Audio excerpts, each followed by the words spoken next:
Bien, oramos. Dios, te damos gracias por un día más de vida, gracias por este nuevo despertar, gracias porque tu misericordia se renuevan cada día. Te damos gracias, Señor, por lo que vamos a escuchar, gracias por lo que vamos a aprender. Señor, gracias por este momento que podemos crecer y aprender más de vos a través de tu palabra. Bendecimos la vida de Ignacio, Señor, y todo lo que va a decir. Señor, bendecimos la vida de Leo, de Nico, de Leti, de los que se van a conectar después.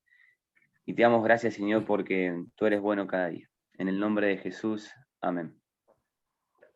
Bueno, como habíamos dicho la semana pasada, que analizamos todo la espiritualidad en la Edad Media, donde hubo un proceso lento, ¿no? Por un lado, ¿no? En el cual la acción del Espíritu Santo se fue transmitida, o la manifestación de los dones del Espíritu Santo y de la espiritualidad se fue dejando de los laicos y se transformó en el clero, porque en todos esos años la iglesia, podemos decir, experimentó un gobierno piramidal con el papado, con el ascenso del papado, que cada vez fue más en ascenso como gobierno, y eso trajo que se organizó la iglesia en el clero, que son todos los dirigentes, y el pueblo. Y los pueblos iban perdiendo, ¿no? Por falta de cultura, por falta de educación. Recordemos que la gente casi ni sabía leer en la gran mayoría, solo estaba la educación reducida a los grupos de poder. Entonces, el clero también, que era un poco ignorante, ¿no? Sobre todo en la Edad Media, después del año 1000, donde aparecieron todos los frailes medicantes que iban por todas las regiones enseñando, pero enseñaban cosas muy elementales, ¿no? Y donde la iglesia había, sobre todo en Occidente, habíamos visto también algo de la iglesia de Oriente, no lo vamos a repetir, pero la iglesia de Occidente, con sede en Roma, había comenzado a tomar un poder muy importante, ¿no? En el cual aparece lo que se llama el Sacro Imperio Romano, donde ponía y sacaba emperadores, y bueno, toda la organización política de Europa comienza a cambiar, y los papas comienzan a tener un poder muy, muy importante. Esto conllevó a que la espiritualidad cada vez fuese peor. Y así llegamos al 1400, ¿sí? Ya recuerden que el renacentismo, ¿no? Comienza a partir de 1450, más o menos, para que tengamos una idea. Bueno, 1463, habíamos dicho la semana pasada, cuando la caída de Constantino. En la Edad Media comienza el Renacimiento. Con el comienzo del Renacimiento hay una característica muy especial. ¿Que cuál era? Que la espiritualidad se daba solamente en los sistemas monacales, es decir, en los monasterios. Apartados del mundo, apartados de la sociedad, ahí tenían una vida espiritual donde el Espíritu Santo realmente se manifestaba en la gente, dándole experiencia profunda en cuanto a una vida de santificación, de limpieza, con las connotaciones propias del catolicismo, que era la penitencia, la flagelación, y todas situaciones, lo que ellos llamaban las obras de penitencia o las buenas obras. ¿Y qué pasaba en la iglesia en general? La iglesia en general, los papas cada vez eran más corruptos. Lo que dice, podemos decir que el Papa hacia 1492, fíjense, el año que se descubre América, asciende al papado, ¿no? Un papa muy conocido que fue Rodrigo Borgia, ¿no? Y ahí establece la dinastía o la casta de los Borgia en el papado. Es interesante, ¿no? Que este hombre a los 25 años, fíjense, a los 25 años ya su tío, ¿no? Inocencio III, que era también papa, lo nombra cardenal. Y entonces este hombre, Borgia, era una persona que tenía una vida espiritual terrible, con decirle que tuvo 9 hijos, entre los cuales tuvo a Lucrecia, la famosa Lucrecia Borgia, fue hija del Papa. Ignacio, si no mal no recuerdo, hay una serie de Netflix, ¿no? Que se llama Los Borgia. Sí. Exactamente. Pero, y ahí es de eso, ¿no? Exactamente, ese es el periodo, ¿no? Entonces, este hombre era terrible, era asesino, mujeriego, sensual, lo que a ustedes, las características más inmorales que había en el papado, que ya venía en toda la Edad Media, desde el 800, fueron años terribles, ¿no? Y entonces esto generó, ¿no? Que apareciese aún dentro de la Iglesia Católica un movimiento de decir, bueno, que esto no funciona. Y eso aumentó la vida monacal, es decir, aumentaron los monasterios, ¿no? Y después de Borgia, ¿no? Con sus 9 hijos, pues búsquenlo en la famosa Wikipedia, le da toda una historia, pero yo les voy a solamente algunos detalles. Después aparece luego el Papa Julio II, que es el que comienza la construcción de la capilla o de la Basílica de San Pedro, ¿no? Esa donde está el Papa ahora, que le demandó cantidad de dinero. Y luego de él viene el famoso León X. El León X era Giacomo Medici, otra de las familias más importantes. Los Medici eran los que gobernaban Florencia, ¿no? El ducado de Florencia. Y tenían mucho poder. Y este Medici, fíjense el poder que tenía, que a los 13 años fue nombrado cardenal. Como era tan jovencito, que no lo podían poner de cardenal, porque para que eran 13 años no tenían capacidad nada, esperan hasta los 16 años, para que sea cardenal. ¿No es así? Y funciona dentro del Estado Vaticano, dentro de la Iglesia Católica, y a los 38 años es nombrado Papa. De hecho, está diciendo, me olvidé decirle que los Borgia, ¿no? Que este Papa Alejandro murió envenenado, para que ustedes se den cuenta de la bronca que le tenía. ¿No es así? Sí. Muchos papas, cuando vean que las cosas se descarrilaban, había una terrible lucha política, ¿no? Y lo mismo parece que le ocurrió a este Medici, ¿no? Y este Medici gobernó solamente 7 años, ¿no? Y fíjense lo que hizo cuando lo nombran papa. La iglesia tenía unos fondos de 200.000 ducados. Y solamente en la fiesta de que lo nombran papa se gastó 100.000 ducados. Y más o menos, para que ustedes tengan una idea, 100.000 ducados equivaldrían hoy a 21 millones de dólares, solamente para hacer la fiesta. Y dejó toda la finanza de Roma muy complicada, ¿no? Al dejar toda la finanza de Roma muy complicada, inventó las indulgencias, que ya tenían cierta historia. ¿Las indulgencias qué eran? Él se había comenzado a construir la capilla, hacía falta dinero para la capilla, hacía falta dinero para mantener el Estado Vaticano, ¿es así? Y entonces comienza las indulgencias. Las indulgencias era un papel, así que te daba, decía, con los sellos de todo del pontificado romano, donde decía que de acuerdo a lo que vos pagabas, se te perdonaban una cantidad de pecados, por 5 años, por 10 años o a perpetuidad, según lo que vos pusieras. Claro, eso generó, ¿no? Mucha gente que las compraba. ¿Por qué? Porque la espiritualidad en los laicos era, podemos decir, casi nula. Es decir, los cristianos de esa época tenían una vida, ir a la iglesia y después tener una vida independientemente de Jesús, de Cristo, y toda una vida, podemos decir, casi secularizada 100%. ¿Por qué? Porque no había una enseñanza de parte de la iglesia, la gente era casi ignorante de las cosas de Dios.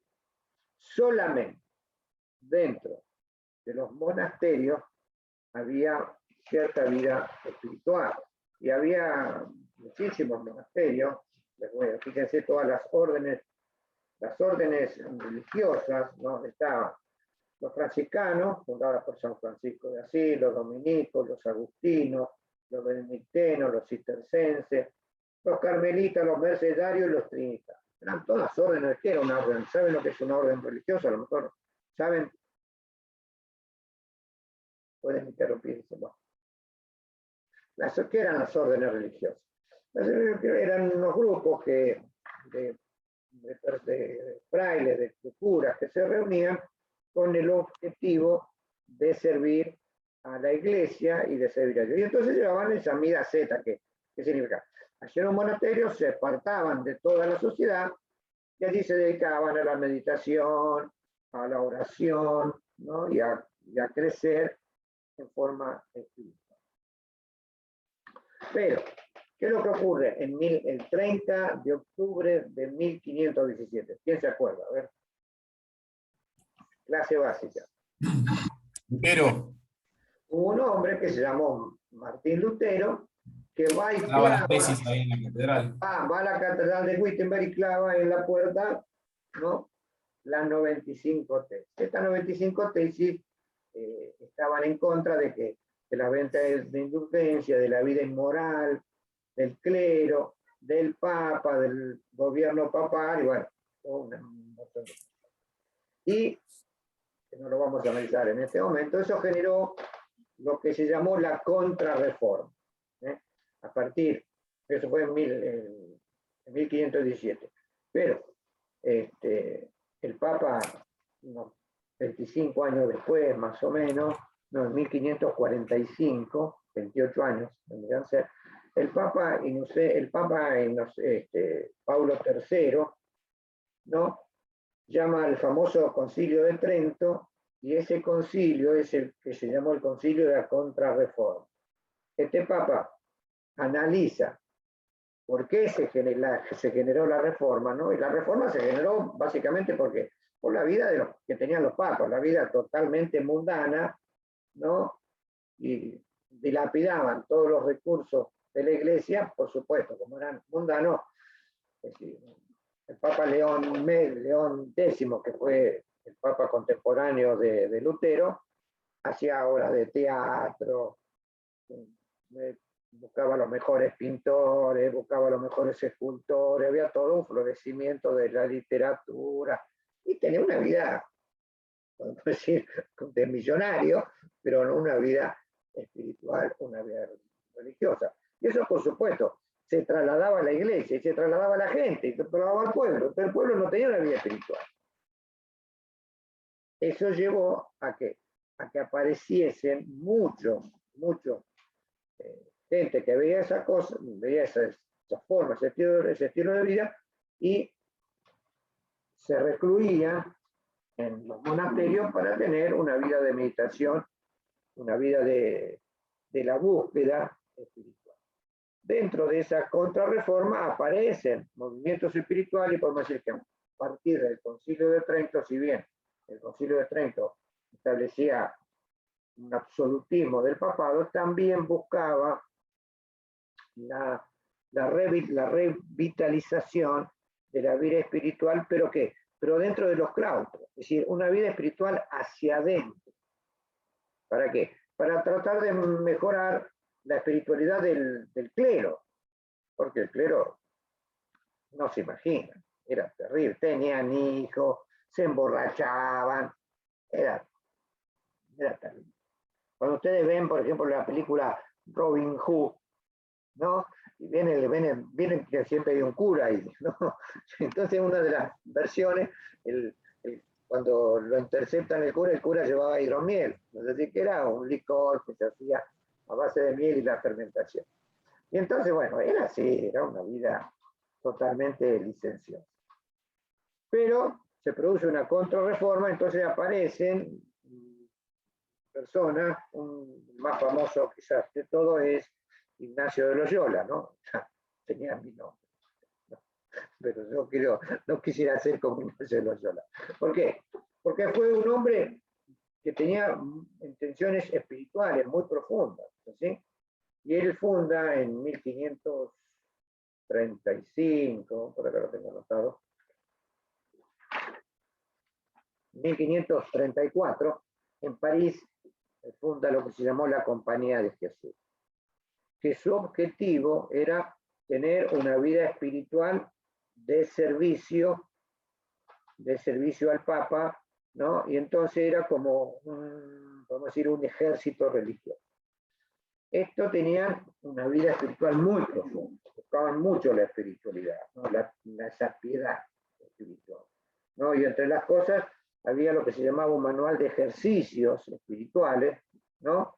Donde buscaban a través de la oración, la confesión, ¿no? Y otras actividades de carácter espiritual, así de flagelación, ese tipo de cosas, de entrega profunda, se cerraban en lo que ellos llamaban las celdas, ¿no? Así, en una habitación muy pequeña donde estaba la cama y un banco y una mesa donde estudiaban y oraban. Nada más que eso. ¿No es así? Entonces tenían una vida muy asceta, vivían con muy pocas cosas. Una sola prenda de vestir o dos prendas de vestir, nada más. Similar, eso se llama en todas las órdenes. Entonces, la vida espiritual y la vida de comunión con el Espíritu se daba solamente dentro de estos claustros, ¿no? Podemos decir que estos ejercicios espirituales comenzaban con un profundo arrepentimiento, con una purificación, con una entrega, con el deseo de servir al reino de Dios, al señorío de Cristo, ¿no es así? Y un sometimiento al Espíritu Santo. Y aquí comienza sí, a aparecer dentro de la iglesia esta interacción con el Espíritu Santo. Pero podemos leer algunos textos que nos ayudan a entender ese periodo. Vamos a 1 Timoteo, capítulo 6.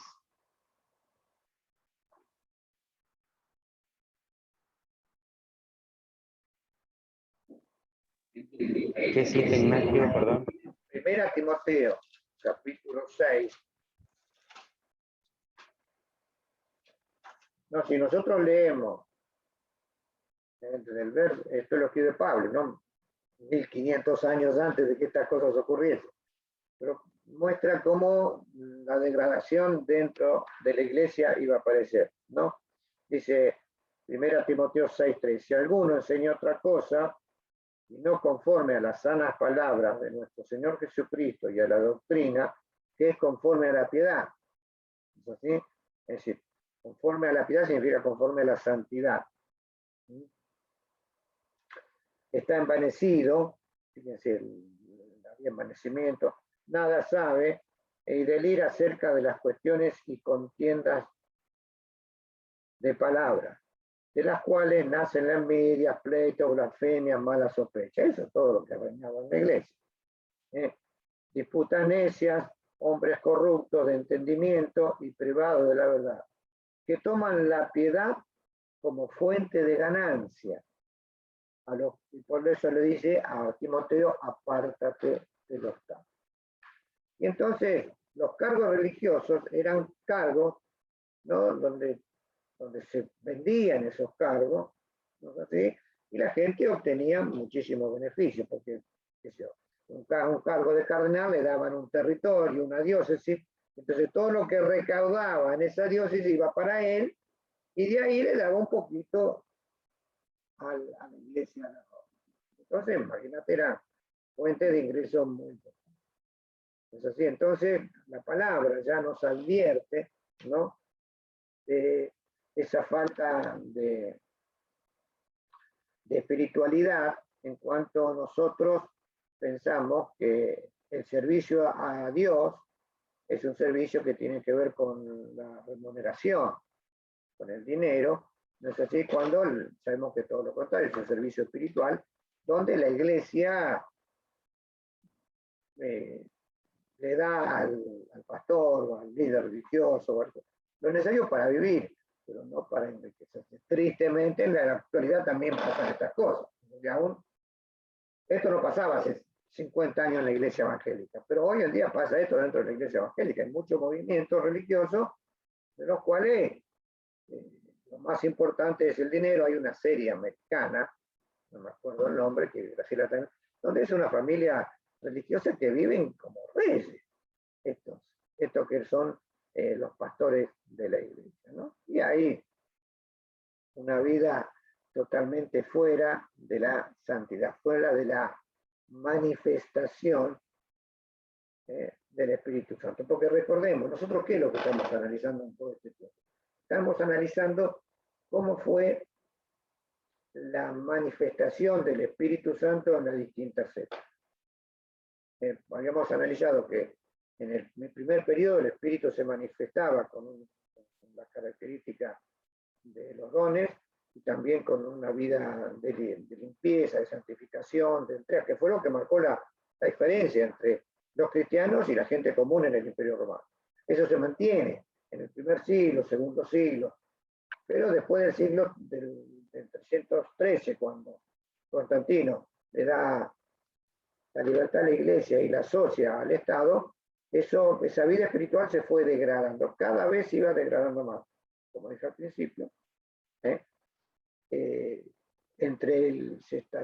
Se forma la carta eclesiástica que gobierna las iglesias, el clero, lo que se llama los monjes, los curas, las monjas, los cardenales, todos los cargos eclesiásticos, ¿no?, que hay, los obispos. Y entonces se separan del pueblo, entonces el pueblo pierde la espiritualidad, porque estos no enseñan esa vida, porque si vos no tenés una vida espiritual, ¿qué pasa? ¿La podés enseñar? No. Y si vos no tenés un contacto con el espíritu, tampoco lo podés, porque no te interesa. Entonces, toda esa espiritualidad había ido decayendo hasta que aparece en 1517 otro cura, ¿no? Un monje, Agustino. Disculpa, Ignacio, perdón. Sí. Digo, todo eso también tenía que ver y pasaba un poco por la poca alfabetización y el no acceso, digamos, a la Biblia que había en ese momento, ¿no? Por eso también a raíz después de el advenimiento de la imprenta, ayudó un poquito también, Sí. fue clave también en el desarrollo de que cada uno pueda leer y alfabetizarse también y tener conocimiento directo en las escrituras. Sí. ¿No? Porque creo que en esa época también, digamos, la lectura de la Biblia estaba circunscrita solamente a las élites religiosas, a los sacerdotes, al cura o a los que la leían, la interpretaban y después sacaban sus propias conclusiones. Sí, sí. Es decir, por eso, pero eso no ocurrió porque en el siglo I la gente igual era analfabeta. Y en el siglo I no tenían ni la escritura. Pero había un movimiento espiritual que mantenía la santidad dentro de la iglesia. No sé si se entiende lo que estoy diciendo.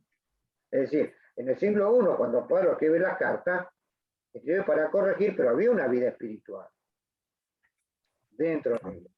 Eso se mantiene en todo el siglo I, en el siglo II se sigue manteniendo, cuando uno ve que los padres de la iglesia eran pastores locales que se preocupaban por la enseñanza dentro de la iglesia, con la enseñanza bíblica básica del Espíritu Santo, de su manifestación, lo que vimos en unas clases, la primera, la segunda, hace 4 clases atrás más o menos.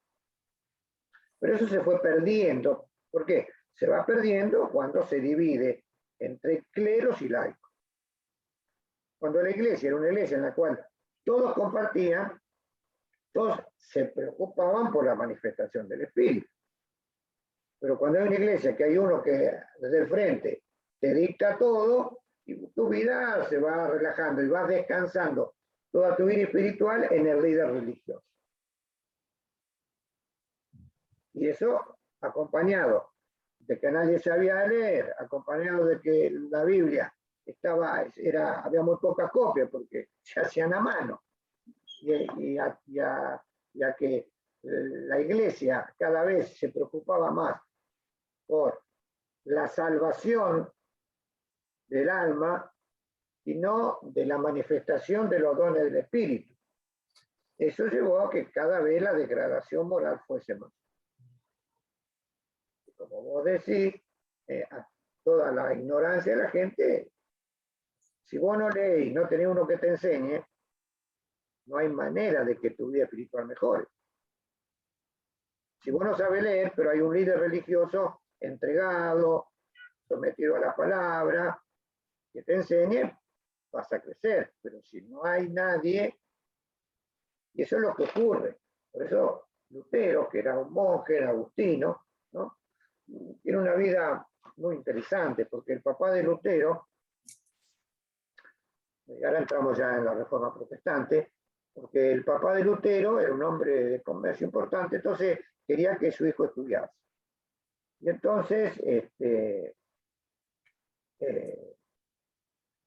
Lutero había ido a la universidad, estaba estudiando abogacía, se recibe de abogado, ocupa un lugar en la universidad, y un día, viniendo a su casa en una tormenta, es interesante, ¿no? Fíjense los conceptos que había en la gente.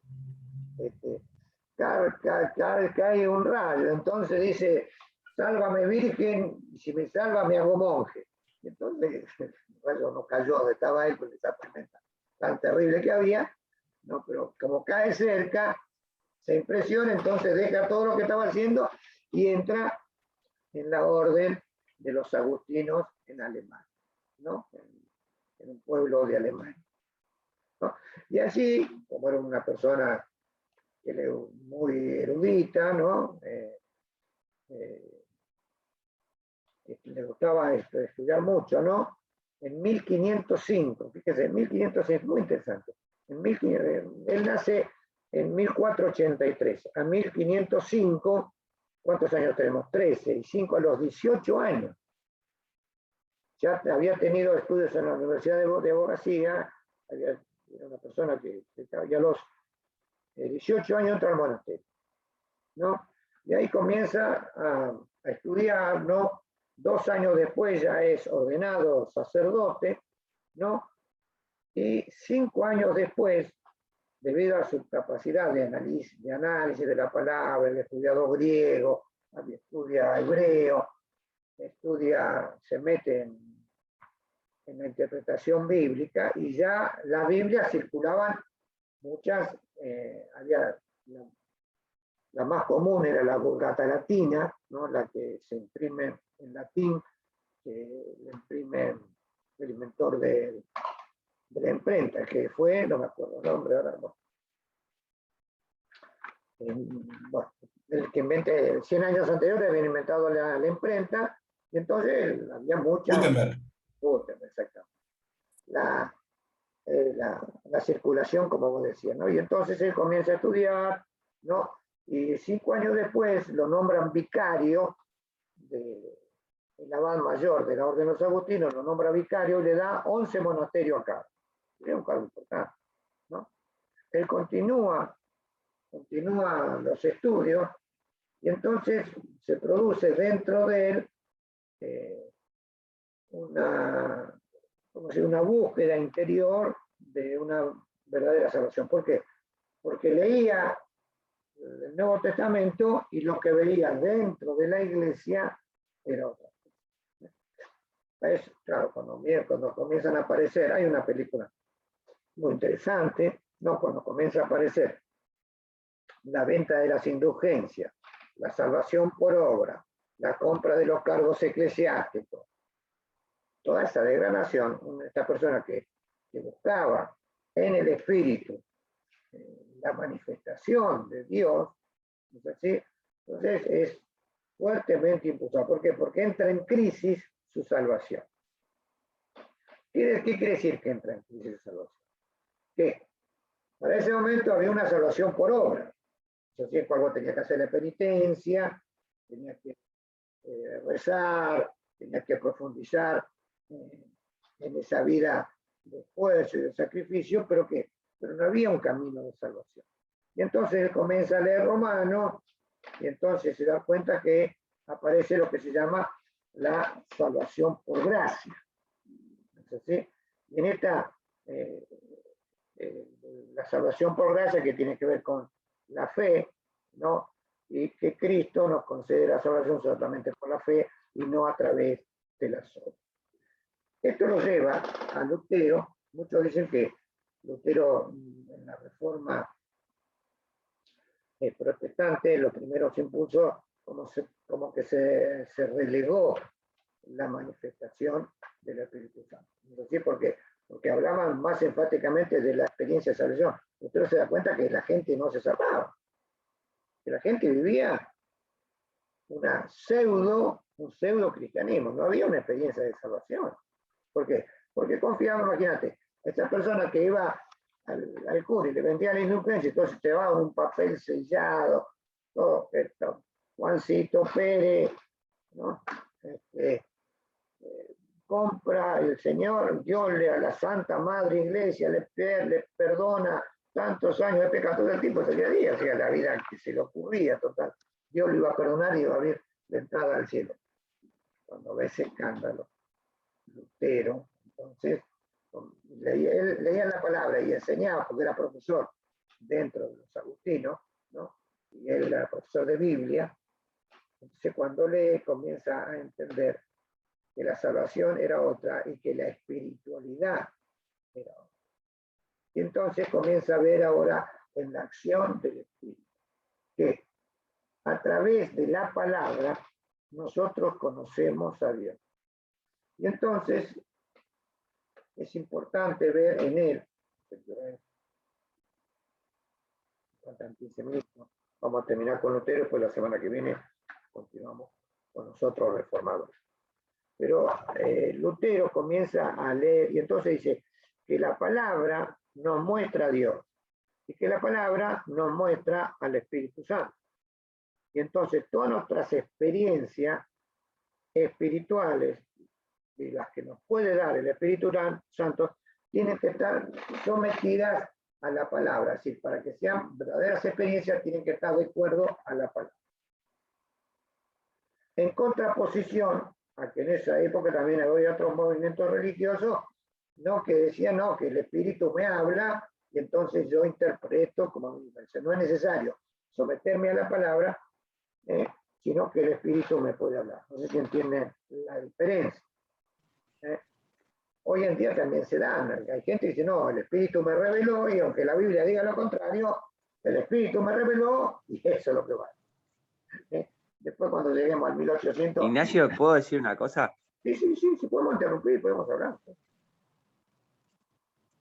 Acá me sale acá me sale el Ignacio joven, que quiere preguntar. Sí, dale, y tiene dudas. Sí, que así crecemos, vale. Con eso yo tengo un gran dilema, por así decirlo. ¿Con qué cosa? Porque voy a decir algo que voy a quedar como un hereje total, pero... No, todo nos pasa. A mí me pasa que el pensar que todo tiene que estar fundamentado en la palabra nos limita. A ver con qué quiero decir esto. No obviamente que uno no va a decir Jesús tenía 3 cabezas, ¿no? O así una cosa, una barrazada como esa. Pero yo creo que el Espíritu es el mismo ayer, hoy y siempre, ¿no? Sí. Y el Espíritu sigue revelando cosas a las personas de hoy en día que no están en la palabra.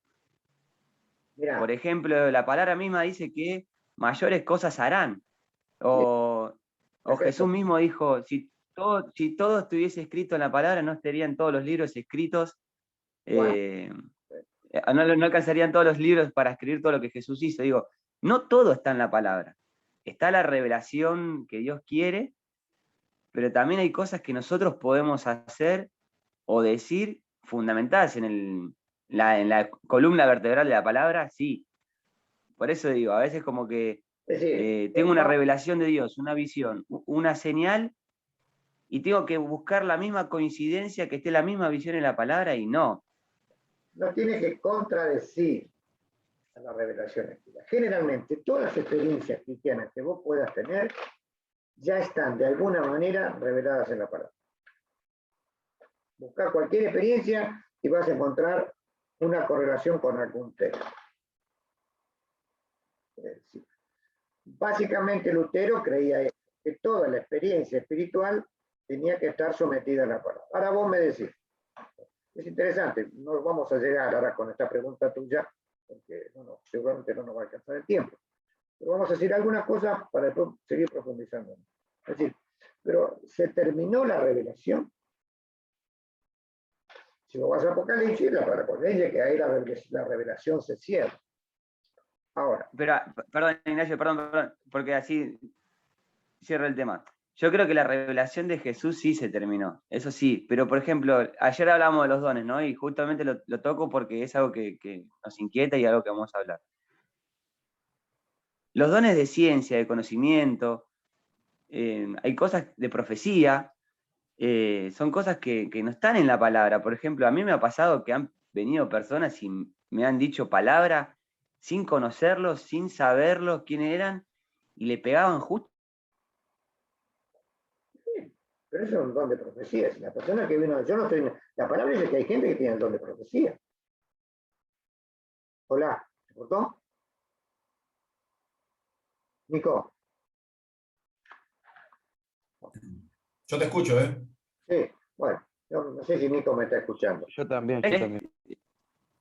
Se me cortó todo, ¿no? ¿Se escucha? Yo te escucho perfecto. Entonces, el don de profecía existe, el don de interpretación existe, el don de discernimiento de espíritu existe, no está en contra de la palabra. Ahora, si una persona viene y te dice, bueno, Nicolás, el Señor me reveló que vos a partir de mañana, no, tenés que tomar 3 vasos de agua para que el espíritu te revele, ¿entendés? Cuando aparecen esas cosas agregadas, claro, tal cual. Vos vas a ver, por ejemplo, hay movimientos modernos del 1800. Por ejemplo, si vos vas a los adventistas, hay una que el Señor les revela cosas que están en contra de la palabra. Entonces, Dios no te puede revelar una cosa, reveló lo que está escrito y ahora revela cosas nuevas que están en contra de la palabra. Los testigos que solamente vos interpretás la palabra a través del profeta que se llamó Rutherford. Eso no es así. Entonces, que el Señor te muestre cosas, por supuesto, que te muestra cosas que no están escritas. El Señor te tiene que mostrar tu don. Tu don va a ser una búsqueda interior. Si vos te pones a orar, como vos hiciste bien ayer una experiencia. Bueno, oremos un momento y dediquemos. Imagínate ahora que vos, ¿no? Bueno, voy a dedicar este día a la oración y a la meditación. Lees, orás, meditás, vas a profundizar. Y el Espíritu te va a ir mostrando cosas. Pero esas cosas que te muestran nunca se van a contradecir con lo que ya está escrito, aunque sean cosas distintas. Porque, por supuesto, estamos viviendo 2000 años después de Cristo. Y hay cosas nuevas, una forma de vida distinta, una manera de vestirse, una manera de pensar. Ahora, eso no tiene que contradecir lo que está escrito. No sé si vos me entendés. Sí, total, sí. Es decir, y generalmente está todo escrito. Lo que pasa es que nos falta profundizar. Si vos la experiencia que tenés la buscás en la palabra, vas a encontrar algo similar. Porque el Espíritu dice que el Espíritu es más cierto que tomamos el texto. Y el Espíritu de Dios, ¿qué cosa? ¿Qué dice? Da testimonio a nuestro espíritu de que somos hijos de Dios. ¿Sí? Entonces, da testimonio. Es decir, el dar testimonio significa que el Espíritu te habla. Y otra de las cosas es examinaos a nosotros mismos. Claro, Entonces, el texto aplica también en este sentido, que examinándonos, de esa manera vamos a entender, a ver, en qué cosas esa revelación está desviada de la palabra de Dios. O está sometida a la palabra de Dios. Generalmente. O está sometida tal cual. Generalmente, yo voy a decir una cosa que no quiero ofender.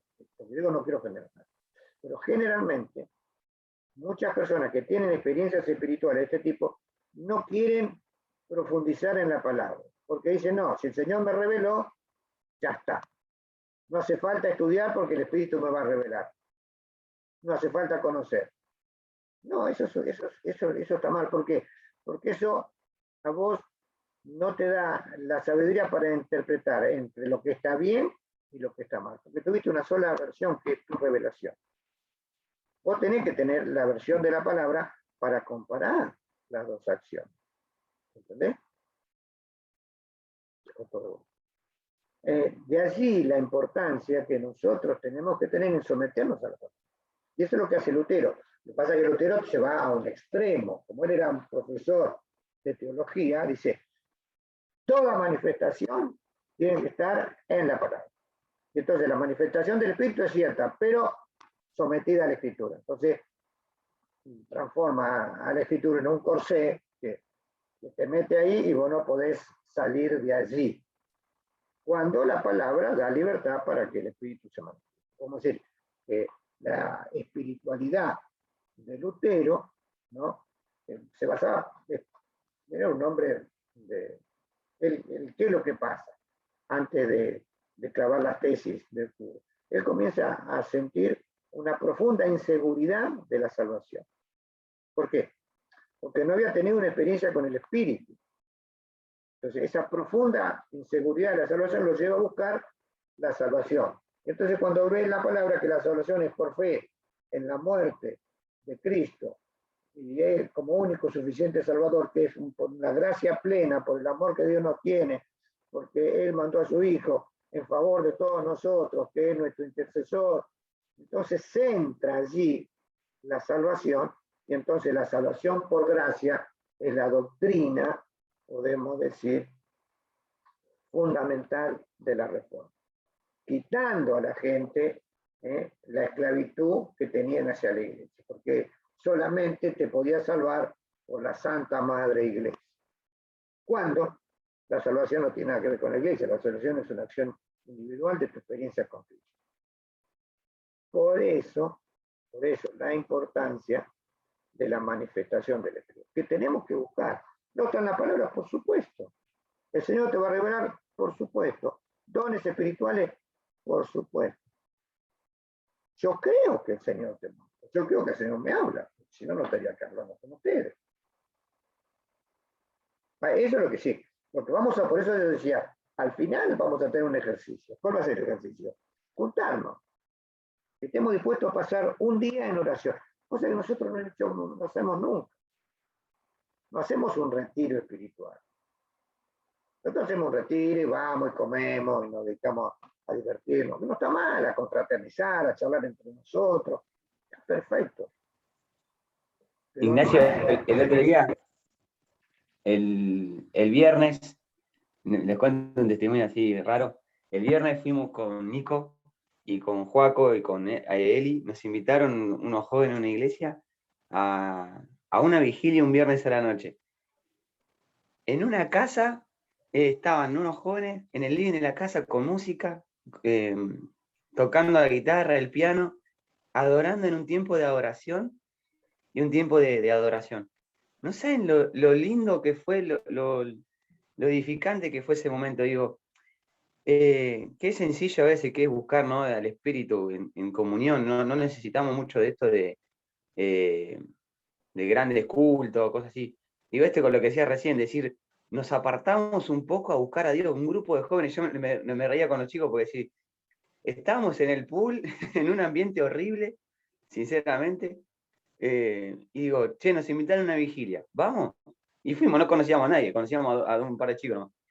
Y digo, lo que puede llegar a ser el Espíritu cuando uno los predispone a buscar, ¿no? Es decir, un grupo de jóvenes en una casa, un living, tocando adoración, música y orando, y orando, y orando, y orando, y orando. Yo me sentí que estaba buenísimo eso. claro, pero aún, Y sí. digo, esto de decir lo que vos decías, ¿no? Lo cuento no por lo que hicimos nosotros, sino por esto de decir, predisponerse a buscar el Espíritu, crear ese momento. Exactamente, a tener experiencias distintas. Es decir, si vos te pones en tu casa, ¿no? Con esto vamos finalizando. Si vos te pones en tu casa, bueno, hoy voy a cerrar la puerta, voy a apagar el teléfono, me voy a apartar, y empezás a orar y a meditar. Y la oración siempre comienza con la confesión, recuerden siempre. Yo no puedo entrar a la santidad de Dios como vine. El Señor le dijo a Moisés qué cosa. Quítate, ¿qué cosa? Los zapatos. ¿Ese qué significa? Yo no puedo entender, no puedo venir, no puedo entrar a Dios como ven. Entonces tiene que haber primeramente una profunda confesión, un arrepentimiento profundo. Y a partir de allí comenzar a buscar que Dios se abra a tu corazón. La música puede ayudar, perfecto, vos podés cantar, perfecto, pero en un momento vos tenés que abstraerte de lo que te rodea y tener una intimidad con él. Si no buscamos esa intimidad profunda, el espíritu no nos puede oler. Podamos salir bien de la reunión que hemos estado en un ambiente espiritual, pero no salimos con la convicción profunda de que el espíritu nos habla. Y en ese lugar Dios te habla. Eso se dio muchas veces a través de toda la historia. Por eso cuando analicemos, sacamos acá de los tres reformadores, ¿no? Lutero, se fue Zwinglio, ¿cómo estaba? No, me cuesta Zwinglio, ¿no? Zwinglio. Exacto, me cuesta pronunciarlo. Y Calvino, ¿no? Son los tres reformadores, podemos decir que fue una reforma de carácter netamente escritural. Y entramos con los movimientos radicales, ¿no? Los movimientos radicales son muy interesantes, ¿no? Ahí salieron los bautistas, ahí salieron muchos. Ellos buscaban una espiritualidad distinta. A lo que vos apuntabas, Nico, que el Señor te hable de forma individual. Y entonces allí, cuando la iglesia cambia, cuando aparece el avivamiento espiritual. Si nosotros, suponete, terminamos las clases de todo vamos a ir preparándonos. Ya lo estoy diciendo para que nos vayamos preparando. En noviembre.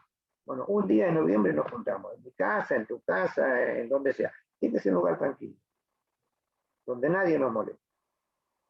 ¿No? En la iglesia. Vamos al fondo, cerramos la puerta y nos juntamos allí. Y la vigilia, porque a veces tenemos vigilia en la iglesia. Pero esa vigilia no habla de la experiencia de la búsqueda en cuanto a la confesión. Cuando vos te pones de rodillas, te pones a orar y a confesar, a entregarte, a ponerte en la mano del Señor, te entrego mi vida, tú ves, Señor, mi cosa, límpiame, purifícame, haz una obra, te confieso mi pecado en forma interior, no hace falta que lo hagamos público, no para que nadie se escandalice, como siempre digo. Y entonces van a ver que el Señor comienza a... Así, eso fue lo que pasó en Pentecostés. En Pentecostés, cuando esperaban la llegada del Espíritu Santo, estaban entregados. Y eso pasó en muchas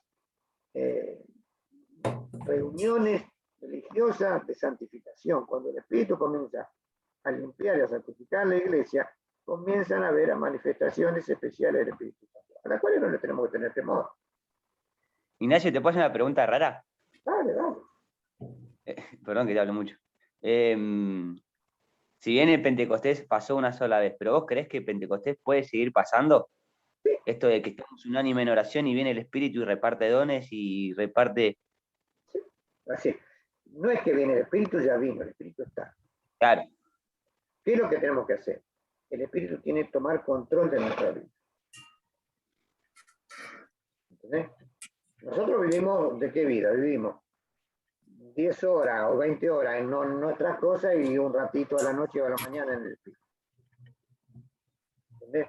Entonces, si nosotros, que el Espíritu se manifiesta, sí, se manifiesta. Bueno, no, eso nos ocurrió muchas veces en la historia. Ocurrió con los metodistas, ocurrió con los fundadores, ¿no? Ocurrió con Escocia, los movimientos de avivamiento espiritual que tuvieron a través de toda la historia. Hay infinidad de experiencias. Hay un predicador que fue a los indios a predicar, ¿no? Y había tanta manifestación del Espíritu Santo que la gente llegaba y la gente se ponía a llorar, ¿no?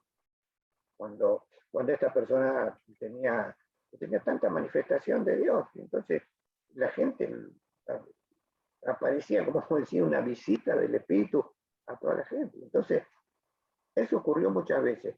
Hoy no ocurre, ¿por qué? Porque nosotros estamos muy secularizados. ¿Qué quiere decir secularizados? Que vivimos nuestra vida. Así como en el 1500 yo le decía a la gente, vivía su vida, Y tratamos, por alguna medida, buscar algunas cositas del Espíritu, y con eso no nos conformamos. Yo por eso ayer cuando hablaba a los chicos del Espíritu Santo, ¿qué les decía? Vos querés saber el don, cómo tenerlo, todo, pero si no empezás por lo básico, que el Espíritu te hable, nunca te vas a dar cuenta. Por eso es importante la interacción entre el cristiano y el Espíritu Santo. Esas experiencias tienen que ser profundas y te tienen que marcar. Si a vos no te marcan, tu vida cristiana algo le falta. ¿Entendés? Los demás pueden opinar, se puede jugar. Total, falta media hora para la clase, para que empiece la primera, así que podemos... ¿Cómo es la pregunta, Ignacio? Perdón. ¿Eh? ¿Cómo es la pregunta que dijo? Perdón. Él dice, si el Espíritu Santo, si puede haber un Pentecostés más ahora, si ahora pueden haber las de Pentecostés. No. Para mí, por todo lo que pasó de historia, puede haber un avivamiento de Espíritu Santo. Claro. En eso sí. Eso. Como lo hubo y lo vieron y bueno. Y va a seguir habiendo movimientos de avivamiento. Pues el avivamiento empieza con un proceso de santificación. No hay avivamiento si no hay santificación. Es así. Porque el Espíritu no puede obrar en personas que no están plenamente entregadas. ¿Entendemos? El Señor tomará a líderes que estén dispuestos a entregar su vida. Está dispuesto a entregar su vida y ponerse al servicio de una forma profunda. El Señor lo va a utilizar grandemente. Por eso le decía a Nico, a los dos Nico, ahora que están, tienen que profundizar, tienen que busquen.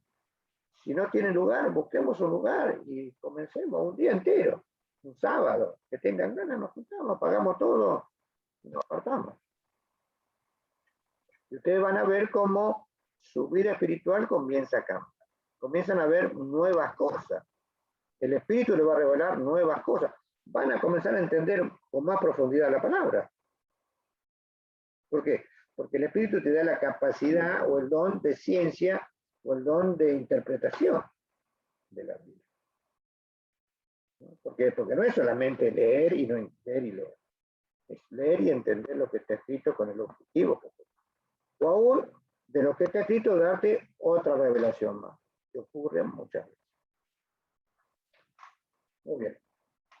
¿Quedó más o menos claro? La semana que viene vamos a ver los otros dos reformadores, Zwinglio y Calvino, qué posición tenía con respecto al Espíritu Santo, y después vamos a comenzar ya ahora los movimientos radicales, que son los que a mí me interesan, que son esos movimientos en los cuales van más allá de Lutero, van más allá de Calvino, y van a buscar una verdadera experiencia profunda, espiritual, con el Espíritu Santo, que a eso apuntaba, ¿no? Y ahí está el famoso movimiento de los cuáqueros, muy interesante, ¿no? Ya hasta el nombre te está diciendo cosas, después lo vamos a ver, ¿no? Búsquenos, ¿qué significa? Yo creo, Ignacio, que nos podríamos, volviendo a eso, nos podríamos sorprender de cuántas cosas el Espíritu quiere revelarnos si nos proponemos hacer este tipo de retiros y de concentraciones, como quiera llamarse. Porque muchas veces las cosas de la vida que nos están taladrando, bombardeando, como quiera llamarse, no nos permiten estar en concentración, ¿no? Y el Señor, yo creo que quiere que el Espíritu Santo se revele de manera muy viva, porque estamos en un tiempo muy, muy complicado, donde cada vez vamos a sentir que la gente le cuesta más acercarse a Dios, así que tenemos que tratar de intentarlo no solo alguna vez, sino varias veces para estar contrarrestando los ataques de Satanás, que son muchísimos. Nos quiere distraer todo el tiempo, con cosas muy sutiles y cada vez más hábiles para poder sacarnos de cuadro, como quien dice, ¿no? Y otra de las cosas que pasan más que se va a la iglesia, que nos hacen creer que hay una manifestación del Espíritu, una acción de Dios dentro de la iglesia de vez en cuando, es solamente una manifestación emocional. ¿Por qué? Totalmente. Porque la manifestación del Espíritu tiene que ver con la santificación de la iglesia. Es decir, y la iglesia me refiero a sus miembros. Y entonces, hoy en día, la iglesia es un ambiente emocional muchas veces, donde yo encuentro y todo, después llego afuera de la calle y tengo mi vida como siempre. Y entonces, ese choque entre las dos vidas es lo que nosotros tenemos que limpiar. Y es muy importante la certificación. Por ejemplo, cuando estuvo ese curso, no sé cómo llamar, que estaban con los dones, ¿te acordás? Estaba Silvia y Roberto, usted y vos también, haciendo eso de los dones en la iglesia. Una de las cosas que a mí me llamó mucho la atención es que quizás uno tiene una idea de qué dones o puede llegar a sentir que se siente más a gusto en algunas cosas, pero cuando la iglesia viene y reconoce el don en, en uno siente tiene otra sensación de lo que tiene que ver con el don. Me parece que eso tendríamos que volver a intentar de hacerlo para poder revalorizar el funcionamiento general de la iglesia. Porque es muy importante saber los dones de cada uno, Sí, para sí, que cada uno se enfoque en lo que el Espíritu manifiesta. claro, lo que pasa es que tiene que haber un sometimiento, porque todos queremos ser predicadores. No, no. No queremos ser otra cosa. Claro, no, claro. La mayoría, y están todos los otros dones. Sí, sí, sí. Sí, Sí. no, el cuerpo tiene que funcionar como cuerpo totalmente. Cada Entonces, uno tiene que estar en el lugar que está en el cuerpo. claro, y entonces a veces uno tiene que ver que ese sometimiento hace que después la iglesia crezca. El crecimiento de la iglesia se da en la entrega. Yo les cuento una sola clase, una sola experiencia. Había un gran predicador que se llamaba Moody en Estados Unidos, ¿no? Que a todos los que eran maestros, bueno, venga, yo le voy a mostrar la clase. Y entonces lo llevaba a una habitación vacía y había un montón de sillas. Bueno, esta es su clase, llénela. Y entonces él se tenía que preocupar en que en no solamente enseñar, sino en buscar a los alumnos, en traer a los alumnos. Y entonces a veces nosotros no hacemos esto. En la iglesia nuestra, perdóname, no es una crítica, pero es una realidad, no buscamos a la gente. Todas las iglesias buscan a los chicos, y los llevan y traen, y ponen los autos, nosotros no buscamos a nadie. Si los chicos vienen, si no vienen, no pasa nada. No es posible que no tengamos una iglesia sin chicos. Ayer, sinceramente, yo me vine muy impresionado y contento de la cantidad de jóvenes. Ahora, a todos esos jóvenes que están, ¿cuánto van a permanecer en la iglesia? La idea es que no se pierda ninguno, pero a cada uno, los líderes de los jóvenes, Nicolás, no sé quién fue Nicolás, Nicomás, Ana, y no sé quién, Juaco. Tienen que tener una experiencia profunda, porque si no, me va a pasar como cuando yo era joven, que hacía medio la cosa a la Bartola, y después éramos 50 chicos, y de eso no creo ninguno. ¿Por qué no creo ninguno? Porque quizás los líderes que éramos nosotros, no experimentamos una entrega profunda y una experiencia con el Espíritu Santo para que el Espíritu Santo genere el avivamiento necesario. Chicos, no pasamos, ¿no? Con 10 y cuarto. Pensemos en esto, vamos a continuar en esto, y de la historia del Espíritu, allí tenemos que sacar las enseñanzas. Recuerden siempre, la historia está para enseñarnos, ¿para qué? Para que nosotros no volvamos a cometer los mismos errores.